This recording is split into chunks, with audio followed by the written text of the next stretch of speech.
Hello, I'm Tayama, and it is such a joy to be here with Dr. Jennifer Lisa Vest, who will be sharing with us about Indigenous medical mysticism. Dr. Jennifer Lisa Vest is an Afro-Indigenous medical intuitive, Akashic Records reader, mystic, ceremonialist, and healer. She's a teacher of medical intuition, mysticism, mediumship, psychic development, and spiritual healing. Dr. Vest is author of The Ethical Psychic and also teaches a full-length class on Indigenous approaches to healing through the Shift Network. Dr. Vest, welcome. It's such a joy to be here with you. Oh, thank you so much for inviting me. What is medical mysticism?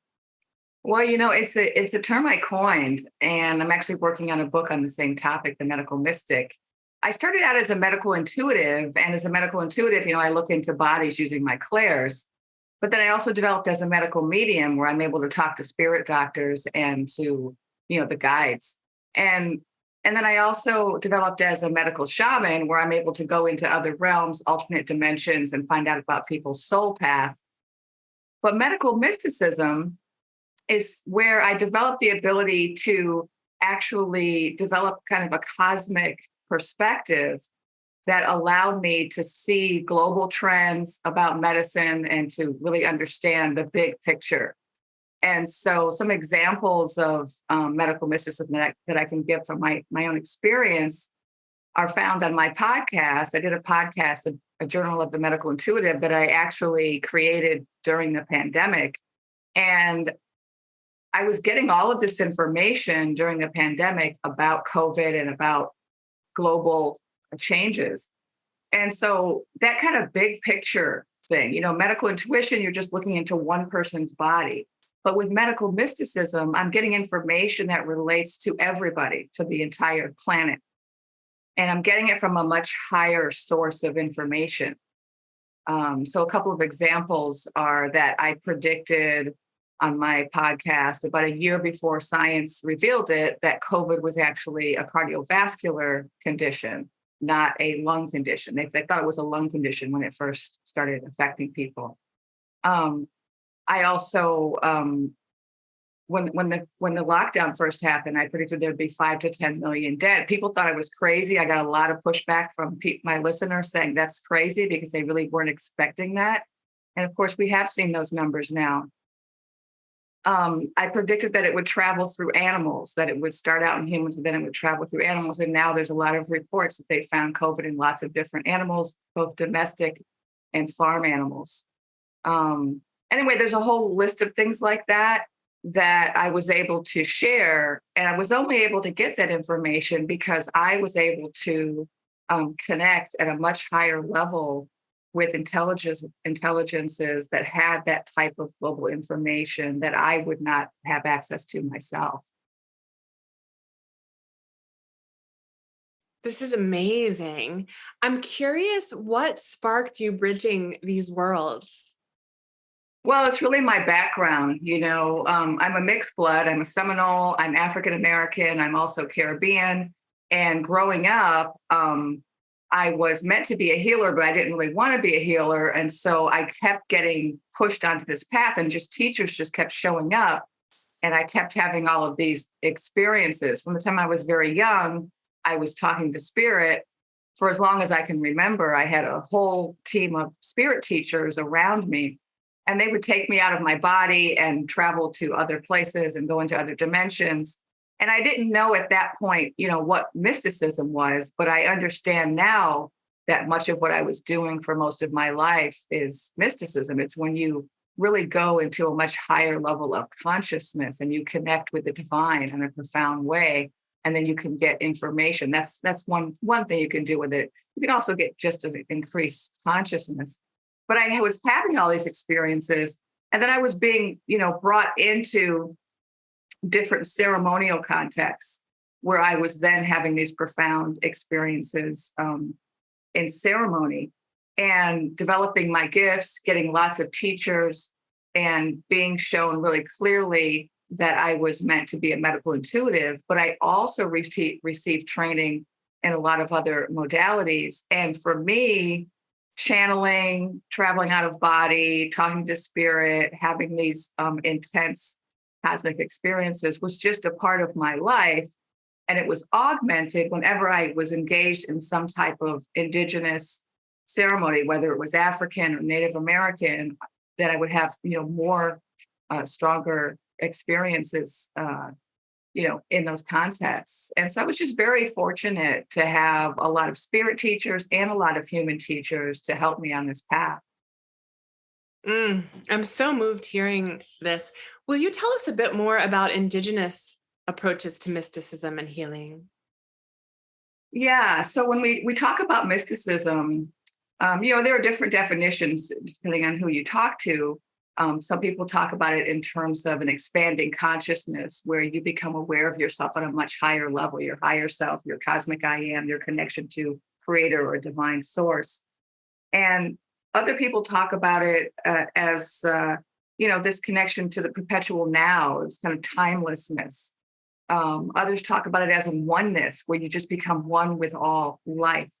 Uh, and then the kind of mysticism that I tend to focus on because of what my life path is the noetic, where you go to a higher level of consciousness and you receive information or wisdom, and then you share it with the planet. Now, when people write about mysticism, I've noticed they don't tend to include indigenous forms of mysticism. They tend to kind of put mysticism in one category and then they put indigenous practices in another. And I was kind of baffled by that. And, all my life, what I've always done is I always talk to old people. Every time I'm around an old person, I ask them questions. And it doesn't matter what culture they're in, I'm always asking them questions. And so there's this Christian mystic retreat center that I like to go to. And there's an elderly man there who I always stop and ask questions of because I know that he's been there for decades. He's got to have some wisdom, right? And of course, he never fails to, to impress me with some knowledge. And one day I was asking him, why is it that when I tell people that I'm trained by spiritualists, that these Christian mystics kind of make a face and they look down on spiritualism? And I said, I want to understand this because my experience is that it's the same thing.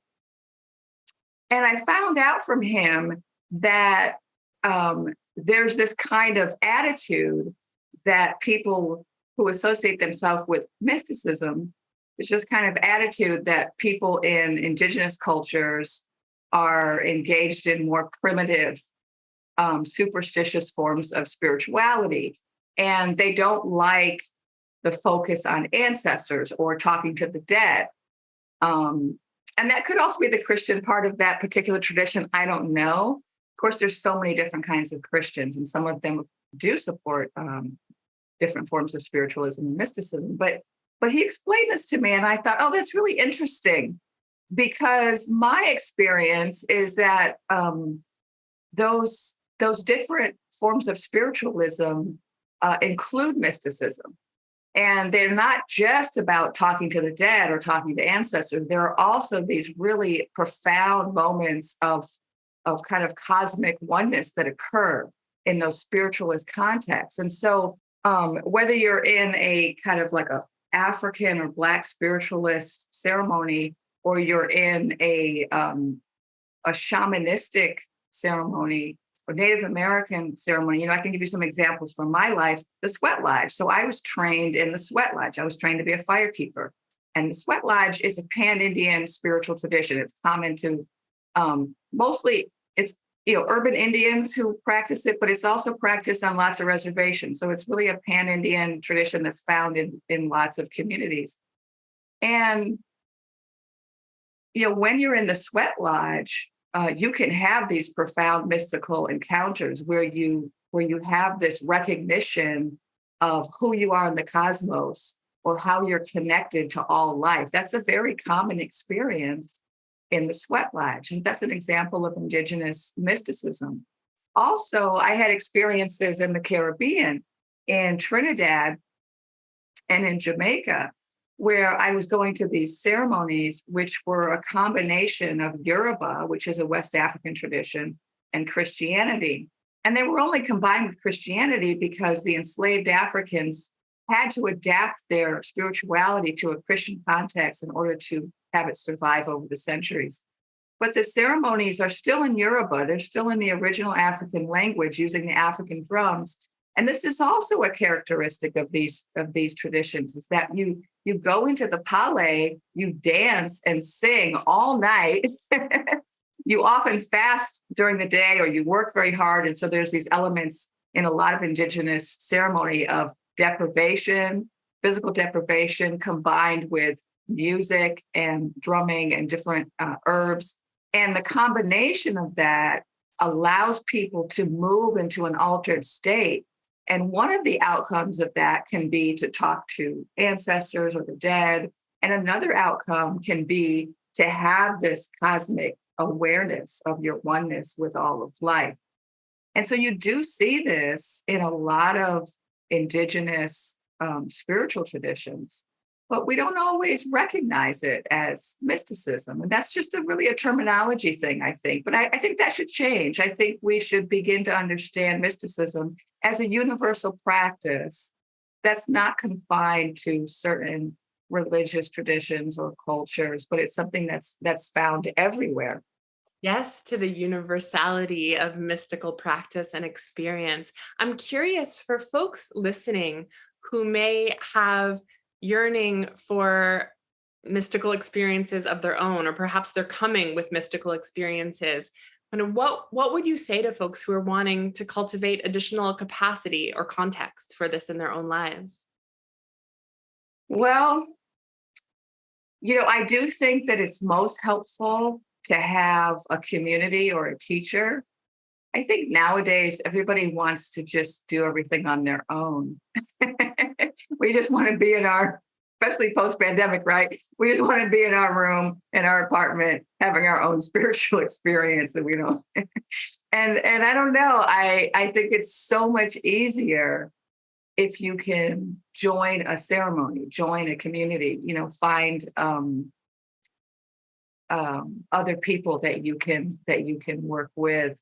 Of course, meditating daily is going to really help.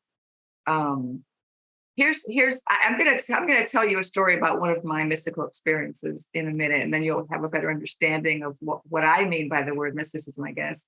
But when I think of it as a meditation, but at a much higher level. And so when we meditate, there's different forms of meditation, but the main type of meditation that I teach my students is higher self meditation. And that's when you connect your little self to your higher self, or your kind of soul consciousness. And, beyond that is where we have the mystical experience. And so there's the higher self, which gives us an expanded sense of who we are. And then above the higher self, there's kind of the soul that tells us like all of our, incarnations, and then our soul purpose, which is beyond our life purpose for this incarnation. But then beyond that, we're connected with other souls, and then we become just a part of the great I am, or the divine. And so I think of it, one way to think of it is meditating so intensely that you're able to rise, and you keep rising higher and higher above various versions of yourself, whether it's the physical self, the higher self, the soul self, to keep rising. And so certainly meditation is helpful. In a lot of indigenous traditions, one of the ways that you reach that state is by engaging in certain forms of physical deprivation. So fasting, going without sleep. These are techniques that are used. But I have to be careful about recommending that because, of course, when you do it in a ceremony, you have somebody watching over you. There's a medicine person, there's a shaman who's making sure that you're okay. And so if you go on a vision quest and you're like sitting in the country, for days without food and water, you have someone watching over you, right? Same with in Trinidadian Shango, there's a similar tradition where people go into a hole or a cave and they fast for several days to have visions.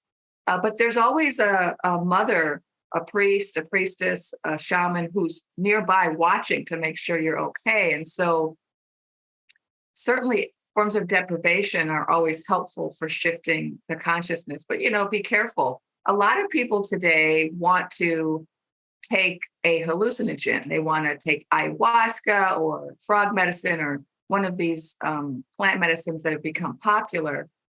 And the reason people are so drawn to that is because it allows you to have a very quick experience with the divine without a lot of preparation. So people who don't want to meditate every day, they don't want to fast, they don't want to get on the spiritual path, they don't want to stop engaging in low vibration activities.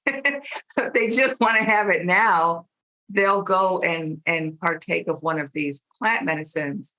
And a lot of people report that the plant, when they work with these plants, it helps them to have this connection to the divine, if only for just one day. And it's a good thing, but I also want to caution people that it can be really risky when people are doing this type of thing without, again, a medicine person or shaman watching over them. You want to have a good experience, and so it's good to have somebody watch over you. But one of the, in my book, The Ethical Psychic, I talk about, all the traits of an ethical psychic, and they're the same traits that will lead you to having higher and higher states of consciousness. So one example is being of service. When you start living a life of service and your life is all about service, that's going to raise your consciousness, and then your meditations are going to get higher.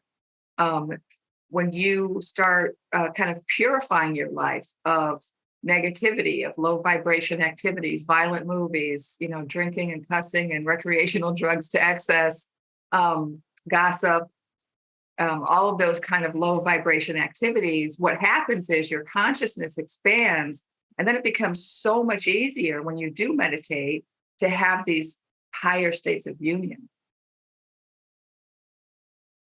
I'm so moved by hearing you speak of these qualities that if we cultivate, they can support greater awareness. Will you tell us a bit about some of your mystical experiences? Yeah. I thought it would be good to give a couple of examples. I have one from many years ago and one from a couple weeks ago. So many years ago, I was a natural trance channel as a child, and it wasn't the best thing because I would just at night spontaneously start speaking in male voices and other languages and freak out whoever was sleeping in the room with me. I couldn't go to slumber parties. Nobody wanted to sleep in the same room with me and my family. But I had to learn to get control of it as an adult. And so I started working with teachers. And one of the ways that I got control of it was I started to do hypnosis in addition to working with a trance medium who taught me how to do channeling. And the great thing about channeling is that it allows you to bring through wisdom from much higher level beings. It can bring through a lot of stuff. You can bring through, nonsense. You can bring through low vibration beings. But there is a potential with channeling to bring through very high level beings. And so that some people will say that's one form of mysticism, is channeling very high level beings. And so while I was developing my channeling gift, this was maybe about 15 years ago, I was channeling different, like spirit guides, different guides that I work with. And then one day I started channeling this being that I described only as big being. And this was a being who kind of looked like the Michelin Man, didn't have a gender, was just a giant being of light, but it was so giant that I could lay down in its hand. And that's what I did. I laid in its hand and it held me. And that was one of my most profound mystical experiences in recent years, where it was so clear that I was connecting with a being that was on the level of a deity. And it really it was profoundly loving. I felt so loved. I was filled with joy and bliss, and I felt so cherished. And it really put my life in perspective. It put everything in perspective, because we can get so caught up in the drama of our lives, and we can even get caught up in the drama of our higher selves, like what we are trying to achieve in this lifetime, our purpose. But that connection with that divine being was so profound. So that's one example. Another example I had a couple weeks ago, where, and I'm going to actually read my notes from it, because the way I work, most people, when they have a mystical experience, they're not capable of talking about it necessarily.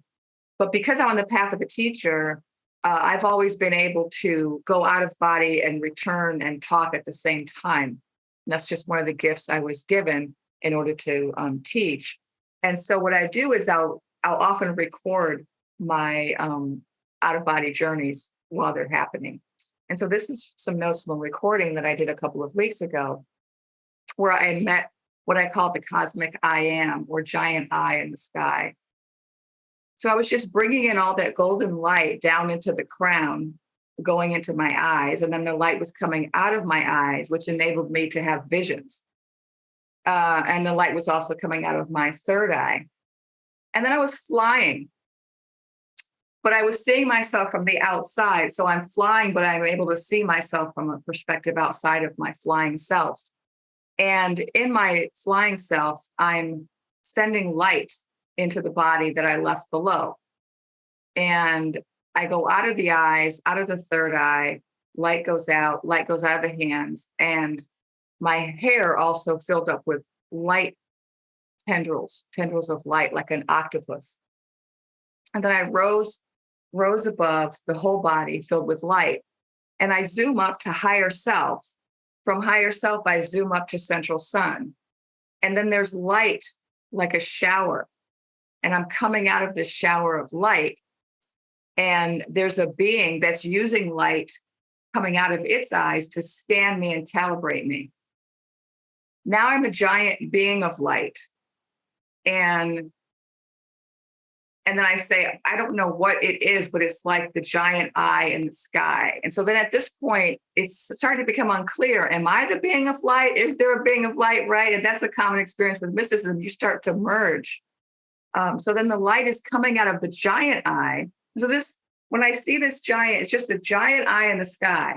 And that's how I see this cosmic I am, or creator, or God being. And the light's coming out of the giant eye. And I have all of these ribbons of light around me. And now I've become a big being with lots of ribbons of light that are extending out through the Milky Way. It's now connecting energetically to lots of cosmic bodies, and also portals and doorways into different dimensions, which can't even be articulated at this time.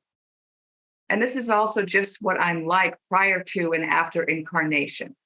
It's really not a who, but what I am energetically as a force. My true nature is a force, not a thing or a person, but a force. And as a force, I just keep connecting and finding more and more ways to connect with more and more cosmic energy. I'm a network. It has no central identity or ego, just extending, and it's beautiful. And there's just peacefulness. I don't know.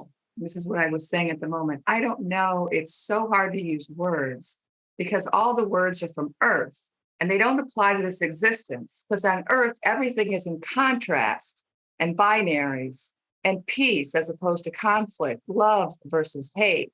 And out here, it's not like that. And there's no purpose either. I don't feel like if there was a purpose I could articulate, if I had to articulate a purpose, it would just be network. It would be continual connection. There's not a seeking or a need or a desire for connection. There's just the connection that just is always happening and always being made and always moving and changing, but also not moving and changing, static, but also moving. I mean, it's hard to say really correctly the right words to describe this state. It's like a state of being, a state of light, extended light and connection and converse with lots of light. Then I'm just getting bigger and bigger, and I'm getting bigger and also my light is kind of streaming out of me more like a star where I have all these appendages, and this allows me to connect.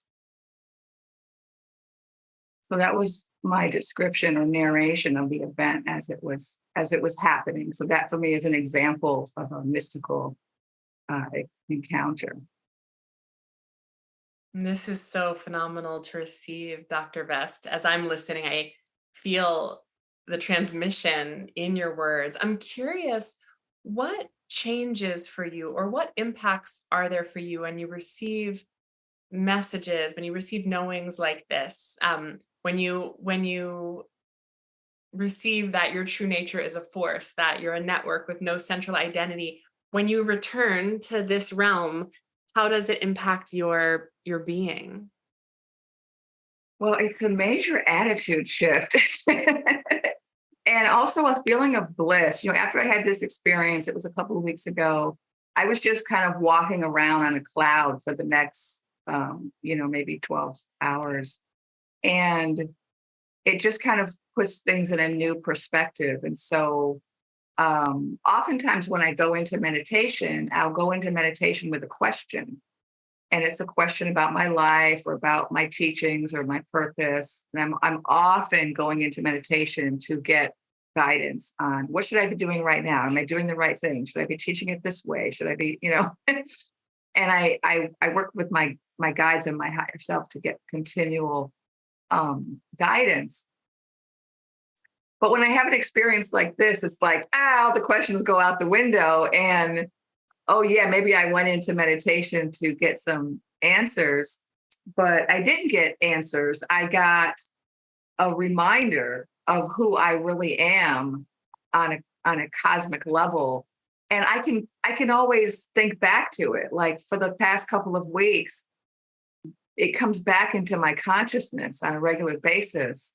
And it's just a reminder, like even when I get caught up in my purpose, I mean, we might think, oh, yeah, it's really important to stay on purpose and to make sure that everything in my life is in alignment with my purpose. But when you have that type of cosmic experience, even that is silly, right? Even that seems silly from that perspective. And so it reorients me and it makes me not take myself so seriously, not take anything else in my life so seriously. And it just reminds me that no matter what, like I'm always going to have that connection to the cosmic I am. And it's so comforting. And it fills me with love and this feeling of contentment and this kind of confidence that everything is going to be okay no matter what happens, no matter what I do or don't do. If I don't listen to my guides, I'm still going to be this cosmic being, you know? And that is so comforting and inspiring. And it doesn't take me off path. I'm still very concerned with staying on my purpose.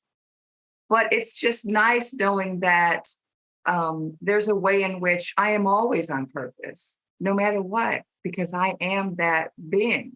And I can always return to that cosmic connection. And that's what they told me at the end of that experience. It was communicated to me very clearly. You can always come back here and reconnect. You don't have to just stay in that human consciousness or even that higher self consciousness. You can go beyond it and be in this cosmic consciousness whenever you want. And that was very comforting too. I'm always on purpose, no matter what. I am a cosmic being. I can always come back to that. As you share all that you're sharing here, I find such a comfort in it. I'm curious, what helps you remember in the moments you forget, or what helps you attune in the moments when you have questions? I have to always meditate. And I find that whenever I'm getting too caught up in worry, fear, doubt about my life, and I've had a lot of challenges in my life. The last couple of years, I've been recovering from a bad car accident, and I've had a lot of physical challenges and financial. I've had a lot of different challenges that came out of that car accident. And so it's hard, even if you're a spiritual being with a healing purpose, it can be difficult when you're dealing with challenges in life. And it can be easy to get caught up. And I will find myself getting caught up, like worrying about what this doctor said, or what this test result said, or what that means for my capabilities. I'll get caught up, which is the human, right? That's the human experience. And whenever I get too caught up in whatever is going on in my life that's difficult, I have to meditate and reconnect with higher self, reconnect with my guides to get greater perspective, because everything that happens in our life has a purpose. That's what I've been taught. And I have seen that throughout my life. So all of the things in my life that I thought of as bad things ended up having a purpose, which guided me onto a good path. And although knowing that doesn't mean that we are always conscious of it, right? I mean, you can know that kind of in the back of your mind and still be angry that some buffoon, rear-ended you. Or that, the doctor just told you some bad news. You can still be upset. But the only thing that really works is to go back and reconnect. And so reconnecting, getting quiet, allowing yourself to receive guidance, whatever that takes, whether it's sitting in a dark room with meditation music, or if it's in your garden, or going for a run. I go to the park every day with my dog, and I just find that sitting down on the ground with the trees is always going to help reorient me. And I also try to meditate as much as possible, because we have to remember, and it's easy to forget. It's easy for all of us to forget who we really are, and why we came, and what we are really being here. It's not all about what we're doing, it's also what we are being. And sometimes we forget, especially if other people tell us otherwise, right? So sometimes, right, other people will tell you, well, you're this way and you're that way, and we're not happy with this, and characterize you and stereotype you. And sometimes we start believing the things that people say about us. But of course, nothing that anyone says about us is really important.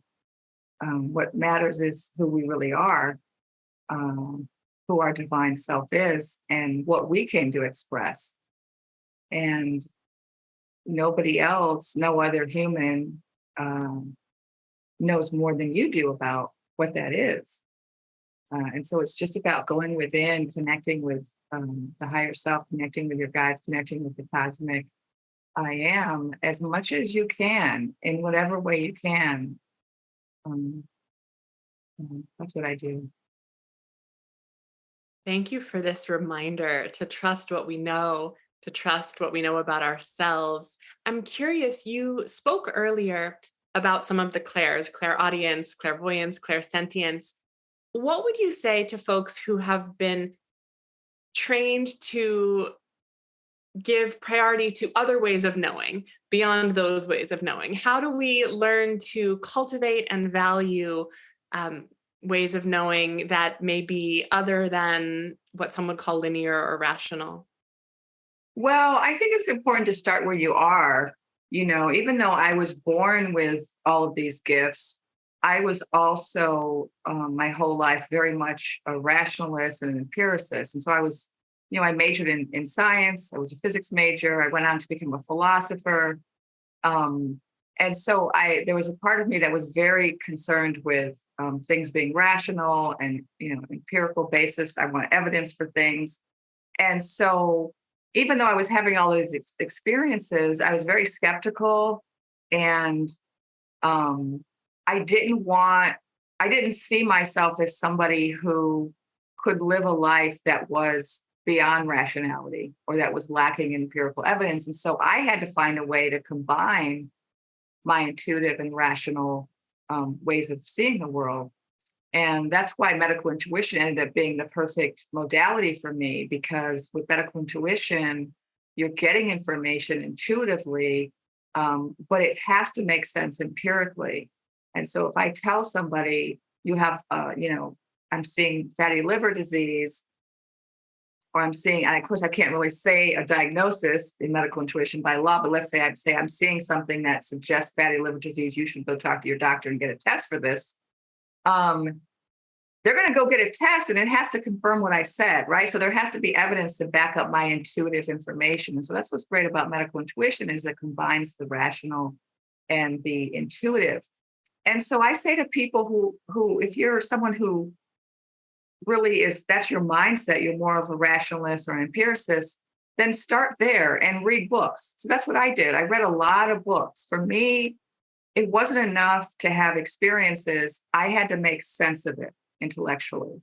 And so if you're not having a lot of intuitive experiences, but you want to, but you're very much an intellectual or somebody who believes in evidence, then I would recommend that people read a lot of books on mysticism, say, or read books on psychic development. And that allows you to kind of make sense of it in a way that's familiar to you. Now, what's going to happen is the more books you read about that, the more likely you are to have an experience. Why? Because when you read all those books, you're signaling to the universe that this is something you're interested in, and this is something you value and that you think is important. And that openness is what allows people to start having experiences. And it's hard to be open sometimes if everything you've been taught has taught you to think of that as crazy, right? People who call themselves psychic are crazy, right? They're woo-woos. They're just living in a fantasy world. Well, that's what our society teaches us. So you have to kind of undo that programming in order to have the experiences if you're not having them already. And so that's one way, is to kind of read. Another thing to do is to start keeping company with people who have these gifts or who are interested in developing them. That also makes a big difference. I taught this one class every Wednesday night for many, many years on psychic development. And my students developed community. We would have tea and snacks and talk in addition to having class. And what they said time and again was, once they started coming to this class and being around other people like them who didn't think it was crazy, their gifts really started to expand, because their family was like, telling them this is crazy. Their coworkers would look at them like, they were defective if they talked about these things. I had that experience. I was a philosophy professor, and my colleagues thought this kind of thing was just crazy. And in fact, to this day, there are people out there who are former colleagues of mine who think, oh, yeah, Dr. Best used to be a good philosopher, but then she went off the deep end with this crazy mystical psychic stuff. And I'm considered completely illegitimate in certain circles, because there's a complete rejection of this way of knowing. And so when you're in that context, in that community where everybody is telling you this stuff is fake, or it's not real, or it's not legitimate, or it's crazy, it's difficult to develop. So you got to kind of find your community, find a few people. Could be online, could be in a psychic development class, but you find your little group where they're not going to poo-poo it and they're going to tell you their stories. That's really going to help people to develop their gifts. Thank you so much for this. I'm curious, when you speak of the work of the ethical psychic, which is the title of your book, what does that mean to you? Well, I wrote the book because after teaching psychic development in many other classes, mediumship, Akashic records, medical intuition, Reiki, and energy healing, I found that although I was often emphasizing the ethics of this work, that other teachers were not. So the students coming to me were like, no one ever talks about this. And so I realized there was a need for this book. Of course, the book was spirit led, so it wasn't really my idea. But but I think part part of why there aren't more people developing their gifts than there are is because there are unethical psychics out there who kind of give the rest of us a bad name, right? And there's going to be charlatans in any field, and people who engage in fraud and people who misrepresent themselves. That happens in all fields, but there's a way in which when it happens in the psychic world, it's a little bit more damaging, or it can be.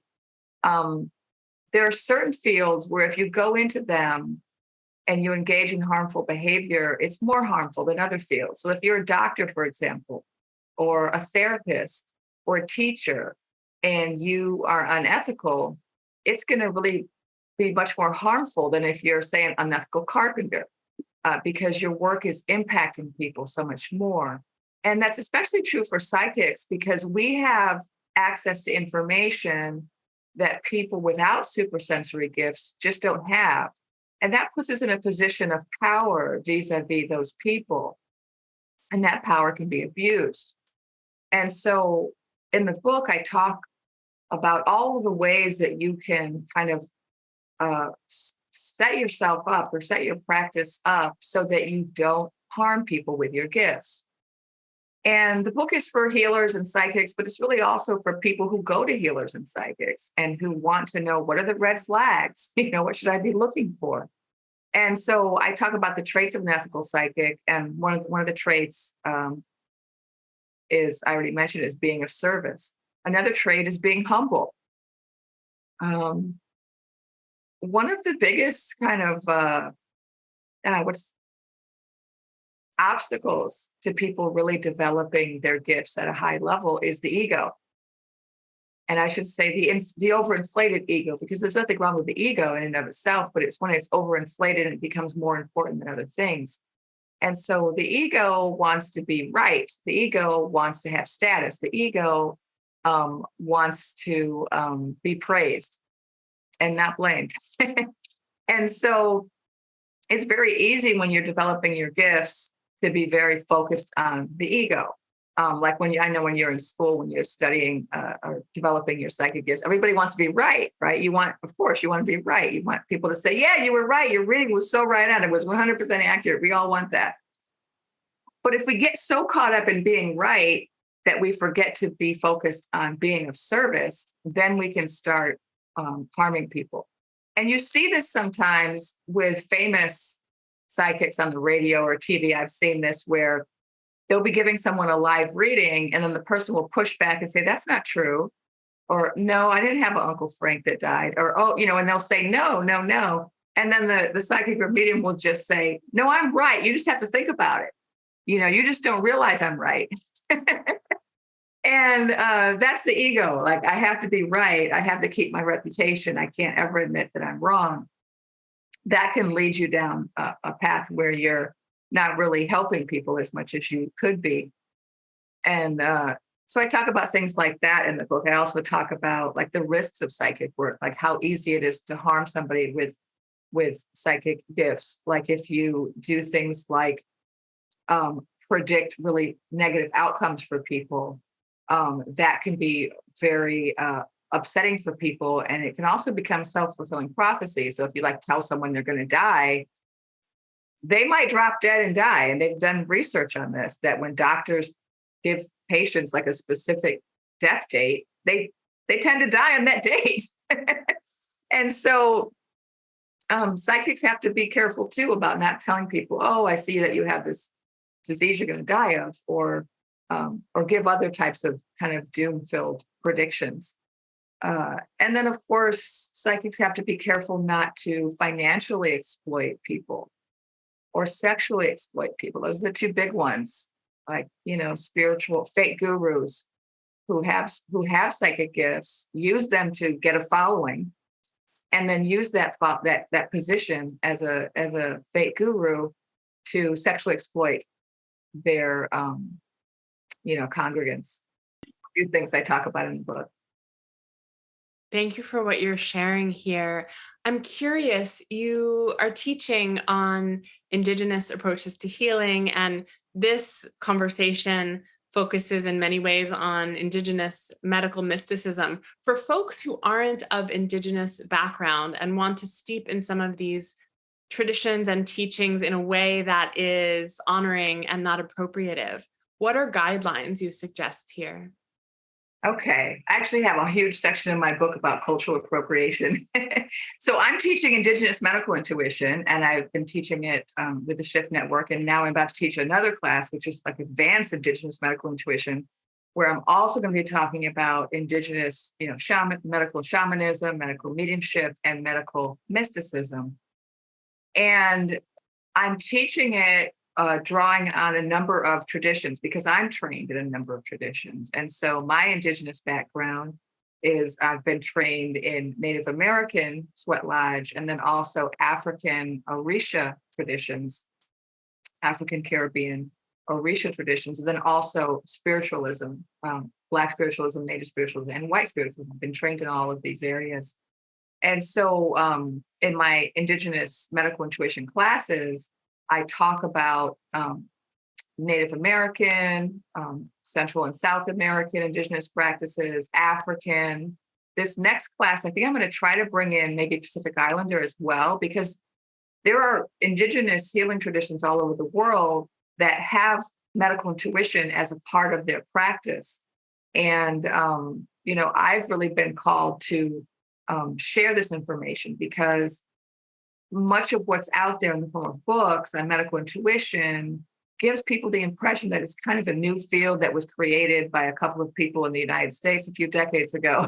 And of course, that's not really the case. That was just that the term was coined at that point.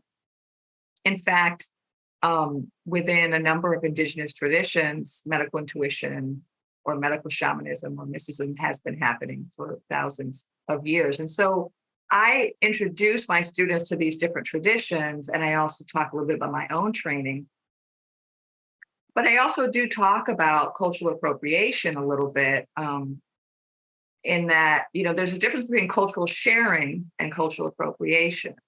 And so the way I define cultural appropriation is when you kind of extract somebody else's culture in order to create a course or a book or something, and then set yourself up as an expert on somebody else's culture, and then use that expertise to make money and to replace the actual Indigenous experts. So it's easy to avoid cultural appropriation, I think. You can learn about Indigenous cultures and you can benefit from them without setting yourself up as the expert on them. And so I'll give you an example that I give in my book. Ayahuasca is very popular now. And I used to know somebody who was a white American guy who was going down to Peru and studying with a medicine man and doing ayahuasca ceremonies with them. And which was great. It was a very good experience for him. And then he was coming up to the US and he started bringing the medicine man up to the US so that the medicine man could run ceremonies in the US. This was also great because he was helping to facilitate this cross-cultural exchange. He was helping to expose Americans of various ethnicities to this indigenous practice. It was a beautiful thing. No cultural appropriation going on, just cultural sharing, right? And kind of cultural ambassadorship. So this was a wonderful thing he was doing. But then what happened was he decided, well, instead of spending all this money flying the medicine man up to the US, I'll just run the ceremonies myself and keep the money myself. Now we're getting to the realm of cultural appropriation because that medicine man was taking that money back to his village and he was helping the whole community, right? And so it was really beneficial to a lot of people. It was benefiting people on both sides of the border. But then when he stops bringing the medicine man up and replaces the medicine man with himself, he's no longer giving back to that community where he got the wisdom from. And now because he's setting himself up as the medicine person without actually having the same training that the medicine man had, he's not necessarily going to do everything right. And that means there's a chance that people could get hurt. Because when you're running a ceremony, the medicine woman or man who's running it, what their main role is in the ceremony is to keep everybody safe. And so, like when I run a ceremony, I have to energetically be aware of what's going on in the room. I have to use my clair gifts to make sure that everybody's okay. And I have to make sure there are no like spirits coming in that are harmful, or that nobody's having some type of, negative experience. Well, if I don't have the gifts to perceive that, I won't be able to protect people. And so just going and studying or doing several ceremonies with a medicine person doesn't mean you have the gifts to run the ceremony. And so there was a couple of levels on which this was culturally appropriative. One, it was displacing somebody. And two, it was putting one's ceremonial audience at risk by being in a position of power that you don't necessarily have the qualifications for. And so these are some of the risks of cultural appropriation. They can harm people energetically, they can harm people financially. And then you can misrepresent the culture. I had a couple of students in my Indigenous medical intuition class in the last section who were in Peru, and they said, "Oh, we had been doing ayahuasca with somebody in the US, and we thought that we knew what we were doing. Then we came to Peru and they met a medicine person who told them that they had been trained incorrectly. And they had to start over getting trained. And so this is another risk of cultural appropriation. And so one thing that a person can do if they want to learn about those traditions is, always include your teachers in your practice. Always include the community that you learn from. Always find a way to keep them involved. One of the things that a lot of my teachers have died because I'm 57 years old, and a lot of my teachers were older than me, so most of them have passed on. But one thing I do when I teach is I always bring other Indigenous healers into my class, so that I'm not just representing Indigenous healing just by myself. I'm making sure that other people are included in that dialogue, and I'm making sure that I'm accountable to somebody outside of myself. And those are traits of Indigenous communities that, as an Indigenous healer, you're always accountable to other people.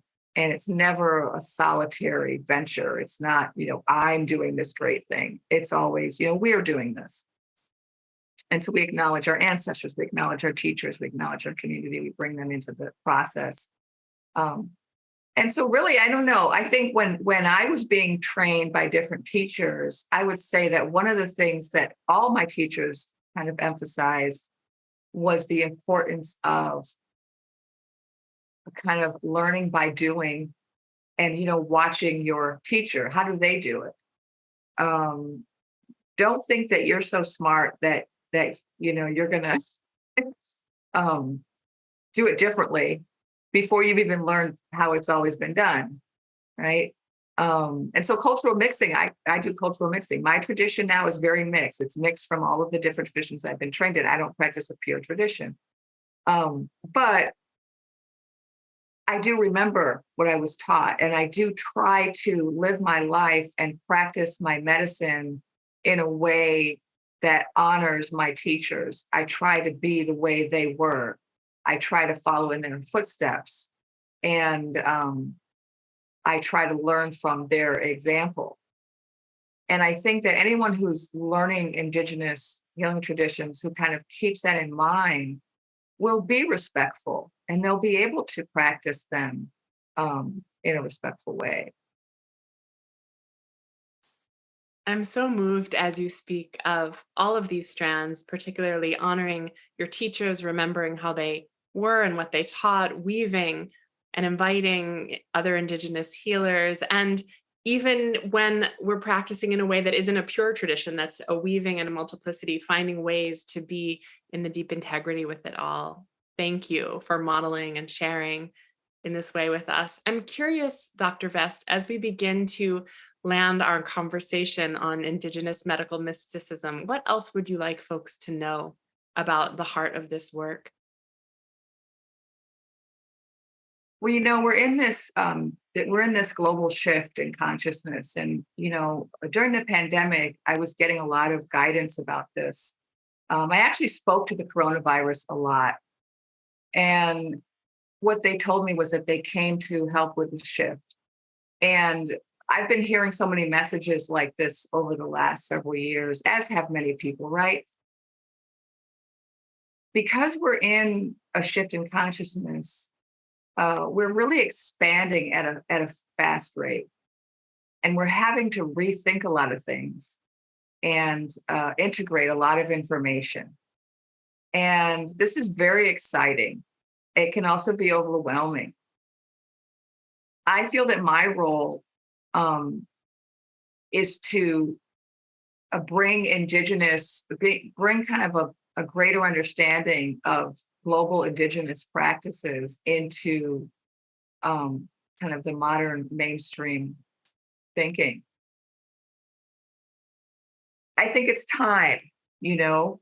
Um, there's so much interest now in people developing their gifts, in medical intuition, in mysticism. And we don't want to limit ourselves to these narrow definitions of what that is. And so what I'm hoping to be doing, what I hope that I'm doing is bringing more voices into the conversation and talking more about these ancient traditions that we could all benefit from. You know, um, there's no reason for us to separate ourselves into these little socially constructed races and ethnicities where keep ourselves apart. That's over. We're shifting. And we're coming into a period now on the planet where it's time for us to have global conversations. And a lot of Indigenous practices have been suppressed or misrepresented. In Africa, for example, there are so many powerful healing traditions which people outside of Africa aren't aware of, and they aren't dialoguing with these healers. Well, that needs to change because we have a lot of sick people in the world. We all need to get better, and we can't limit ourselves to just certain forms of healing. And so I'm hoping that by kind of exposing more people to Indigenous traditions, whether they're in the Americas or in Africa, Asia, wherever they are, that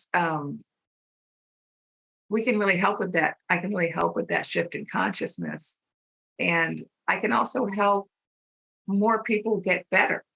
As a healer, that's all I want, right? Is for more people to get better and for fewer people to suffer. And I think that there's a great potential for that right now. There's a great potential.